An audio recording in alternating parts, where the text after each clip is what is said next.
Hello, it's Chuck with Gruver Solutions, and basically, I'm I know I haven't been updating this as often as I was wanting to, and I felt like I kind of, especially after someone had commented on my previous video regarding the Nuu Mobile G3, I realized I probably should put an update. I'd been meaning to for a while now, actually. Nuu Mobile did eventually, well, not eventually, they pretty much later, a week later, had finally gotten to me a working G3, and pretty much I'm willing to pretty much give them a second chance in the future.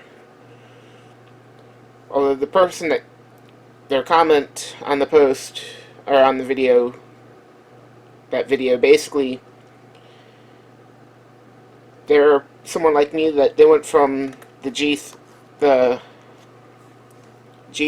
they went from the essential phone PH1 to the G3, and they said that they actually prefer the G3 better than the PH1. Um, I actually find myself wishing that the essential PH1 played with T-Mobile's network better, because I actually prefer using the PH1 for my purposes. The better camera on the PH1, it being a little bit sharper, works better for what I use it for, which is mainly taking pictures of things like coins and Civil War tokens for putting up on eBay, which the sharper pictures help the coins sell better.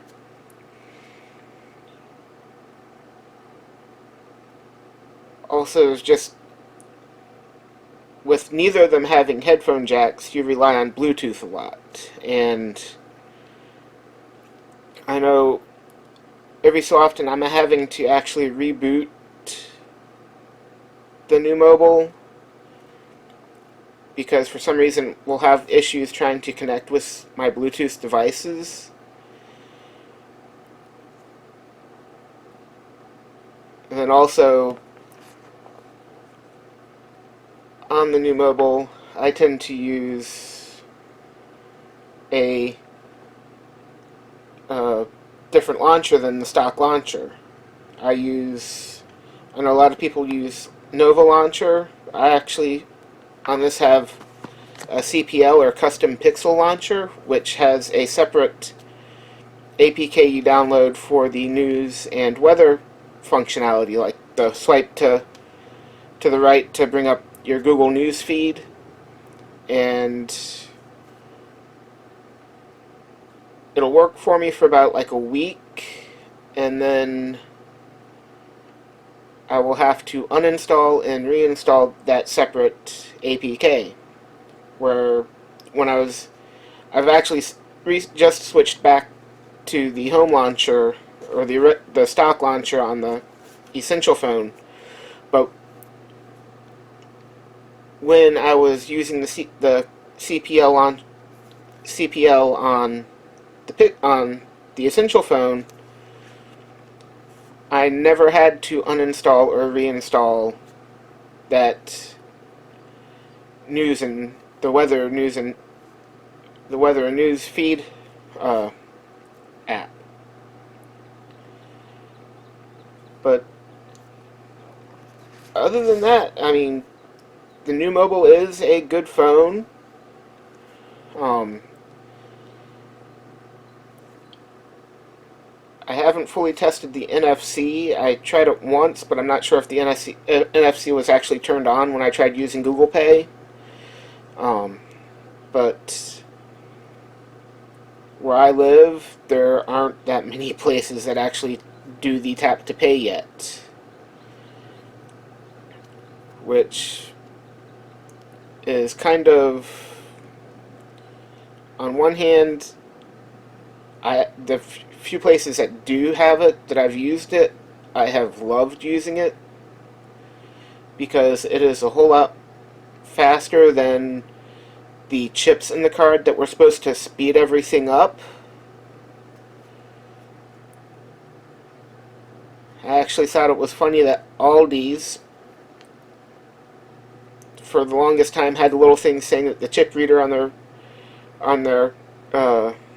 at the checkout counters weren't working, and they got like Google Pay, Android Pay, Samsung Pay functionality in their uh, basically the credit card processing equipment before they got the before they were able to actually read the chips on the cards. But I mean, to be honest, as I said, I'm willing to give Nuu Mobile a second chance. It would be nice if they actually were better at updates on the phones, but that's also for pretty much most of the Android market. You kind of wish that they were better at the updates, because every month Google puts out security updates.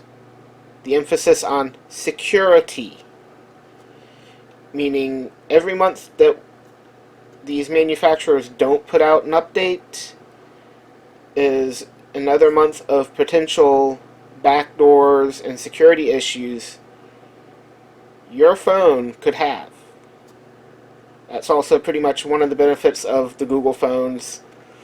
If Essential is still around and willing to put out another phone, their phones, Google puts out the Android security updates every month, and faithfully every month, at least Essential and Google both push those out to their phones.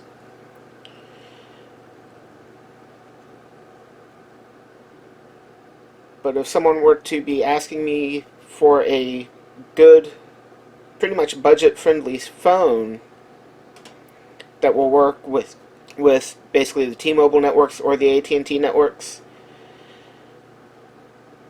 depending on their usage, I would have no problem recommending, right now as it is, the G3.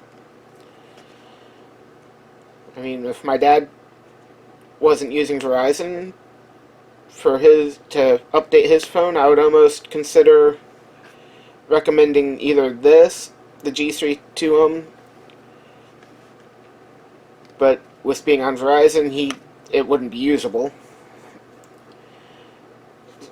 And then also someone like my sister, the fact that they don't have a headphone jack on it would be a problem for her, because she, like me, will listen to podcasts or stream music off her phone while driving, and when you have to plug a dongle into the charging port for headphones, you lose the charging capability.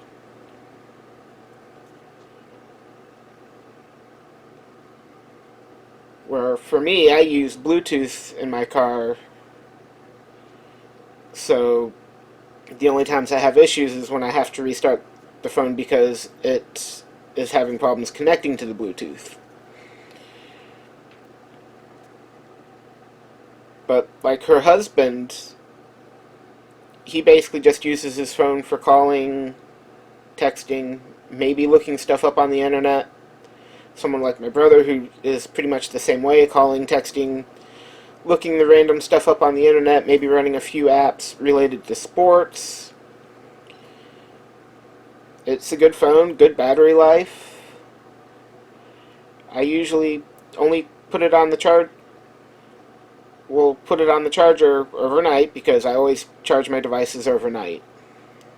Because I use them as either a clock or an alarm clock, or when I'm driving, because like my commute is a long commute, so I don't want it to be draining the battery during the commute while streaming music. But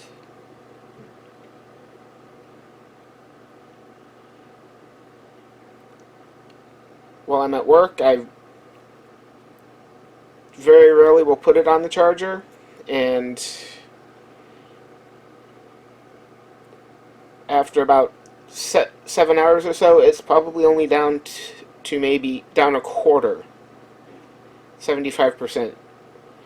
More if I'm using it a bit heavier, if I use it for some pictures or something, but during my normal usage, I could probably go the day without having to put it on the charger. But again, battery life is more of a relative thing, varies from person to person depending on their usage. But basically, again, this is kind of just an update to my previous video on the Nuu Mobile G3, talking about my original one being basically a $250 or $200 paperweight. But as I said, I'm willing to give Nuu Mobile a second chance in the future, especially if when it gets to where it's no longer we have to worry about whether our cell phone carrier is CDMA or GSM, where any unlocked phone will work for any carrier as long as it has the proper bands.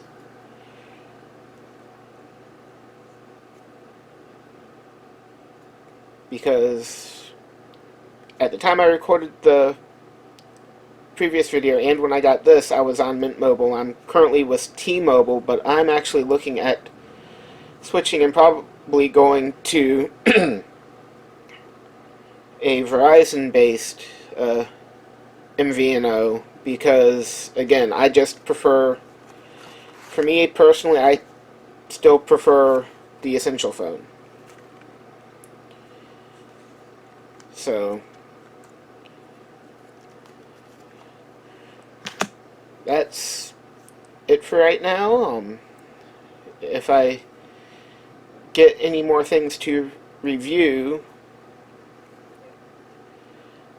I will, and I'll try to keep updated on various things. I mean, in regards to Mint Mobile, I would say if someone isn't like me and they don't basically use their phone for their primary internet, Mint Mobile probably is a good deal if you can swing the large payments every 3, 6, or yearly to pay for it. I couldn't really do that, so that's why I'd switched to T-Mobile, where they had an unlimited plan. But in using T-Mobile, I realized even at home, their connectivity where I live isn't the greatest, because they offered, it was their prepaid was unlimited with basically 3G hotspot, which right now the tablet I have that's on Verizon has 3G hotspot. I was figuring it to see if T-Mobile I could hopefully just use my phone for my hotspot instead, but because of the connectivity not being the greatest where I live for T-Mobile, and that might be some of the issue that the Essential phone had, was it just, rather than trying to give me a lesser quality service, it just wasn't connecting, where this will throw me to some other networks, I guess, where the G3 will throw me to other networks and just give me subpar service for what I'm trying to do at times.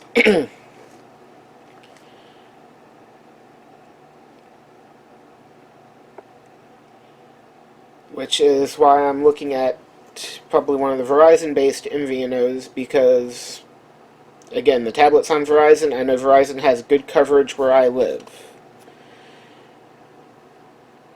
Also, No, evidently AT&T has good coverage, so I might consider. The one thing that keeps me from fully considering them is that them and like Cricket and a lot of their other big MVNOs don't allow really hotspot tethering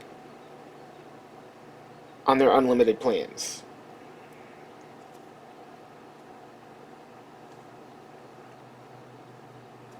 So I guess you could kind of say this is a updated review on the G3 plus kind of a review on Mint Mobile / T-Mobile where I currently live,